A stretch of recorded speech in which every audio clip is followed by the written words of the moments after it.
इस वजाहत में खुश आमदेद। आज हम एक ऐसी तारीखी शख्सियत की बात कर रहे हैं जिनकी दौलत के आगे आज के बड़े बड़े अरबपति भी कुछ नहीं।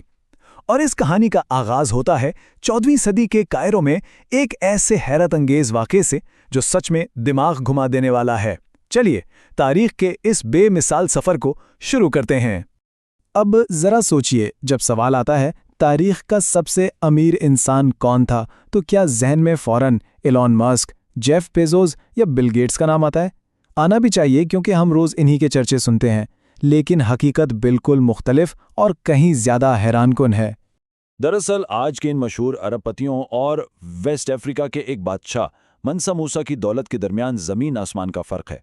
ये एक ऐसी बेतहाशा दौलत थी जिसका आज के दौर में अंदाज़ा लगाना भी तकरीबन नामुमकिन समझा जाता है। तो कहानी के उरूज का मंजर कुछ यूं बनता है कि 1324 में सहरा से निकलकर एक अजीमुशान काफिला मिस्र के शहर कायरो में दाखिल होता है। 7,000 अफराद पर मुश्तमिल इस हुजूम को देखकर वहां के लोग अपनी आंखें मलते रह गए। उन्हें यकीन ही नहीं आ रहा था कि ये क्या हो रहा है। और अब आती है सबसे नाकाबिले यकीन बात। इस बादशाह ने कायरो के बाजारों में इतना ज्यादा सोना बांटा और इतनी बेहिसाब खरीदारी की कि अनजाने में पूरे खित्ते की मईशत को अगले 12 साल तक तबाह कर दिया। मतलब सखावत की ऐसी मिसाल जिसने पूरी इकॉनमी को ही बिठा दिया। लेकिन सवाल यह है कि आखिर यह सब मुमकिन कैसे हुआ? इसके पीछे की हकीकत जानने के लिए हमें थोड़ा पीछे जाना पड़ेगा।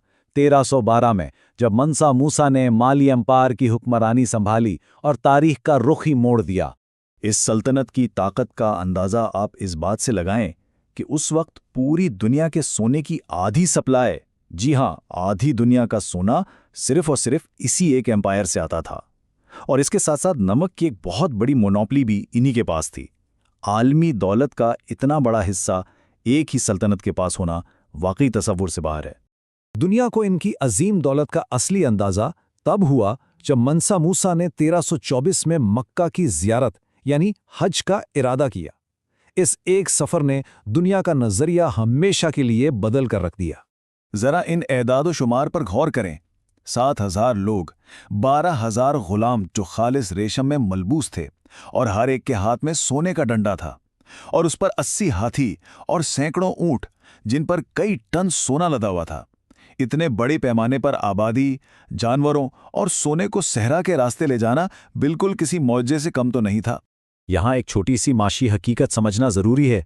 जब मार्केट में किसी भी अहम चीज़ जैसे कि सोने की अचानक बहुत ज़्यादा फरावानी हो जाए तो उसकी कीमत तेज़ी से गिर जाती है। जब मंसा मूसा का ये काफिला कायरो से गुजरा तो इनकी उस अजीम सखावत ने मार्केट में सोने की कीमत को ज़मीन पर लापटका। ये तारीख का एक अजीब ही तजाद है ना? हद से ज़्यादा खैरात ने अनजाने में पूरे मिडल ईस्ट में माशी तबाही मचा दी। तारीख में अकेले किसी एक इंसान का अपने हाथों से ऐसी माशी उथल पुथल मचाना बिल्कुल अपनी नौइयत का वाहिद वाक़या है। खैर, कहानी यहाँ तबाहशुदा मईशत पर ख़त्म नहीं होती। मक्का से वापसी पर मंसा मूसा का फोकस मादी दौलत से हटकर एक ऐसी इल्मी मिरास की तरफ चला गया जो हमेशा बाकी रहने वाली थी। उन्होंने उस बेहिसाब सोने को दुनिया भर के बेहतरीन साइंसदानों, मेमारों और उलमा को इकट्ठा करने के लिए इस्तेमाल किया। टिम्बक्टू का तो जैसे नक्शा ही बदल गया। सेंकोरे यूनिवर्सिटी बनाई गई, अजीम डिंगुए रिबेर मस्जिद तामीर की गई और उस शहर को दुनिया भर के इल्म और फ़न का एक रोशन मरकज़ बना दिया गया। अगर इस बात को आसान लफ्ज़ों में समझना हो तो सोचिए कि मंसा मूसा ने टिम्बक्टू को एक आलमी शोहरत याफ्ता लाइब्रेरी और इल्मी मरकज़ का दर्जा दे दिया। ये बिल्कुल वैसा ही था जैसे सिकंदर आज़म ने लेजेंडरी शहर अलेक्जेंड्रिया बसाया था। इस विजन ने उनकी सल्तनत को सिर्फ दौलत में नहीं बल्कि ज़हनी और रूहानी तौर पर भी अजीम बना दिया।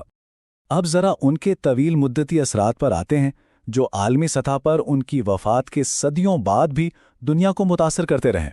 इनके इक़दामात ने वेस्ट अफ्रीका को हमेशा के लिए दुनिया के नक्शों पर नुमाया कर दिया था।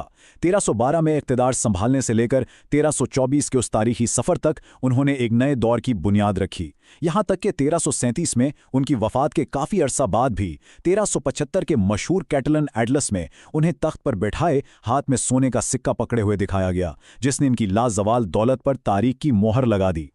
इस सारी वजाहत का बुनियादी सबक और सबसे खूबसूरत हिस्सा यही है, मंसा मूसा की असल मिरास सोना नहीं थी, बल्कि वो इल्मी लहरें थीं जो उन्होंने शुरू कीं।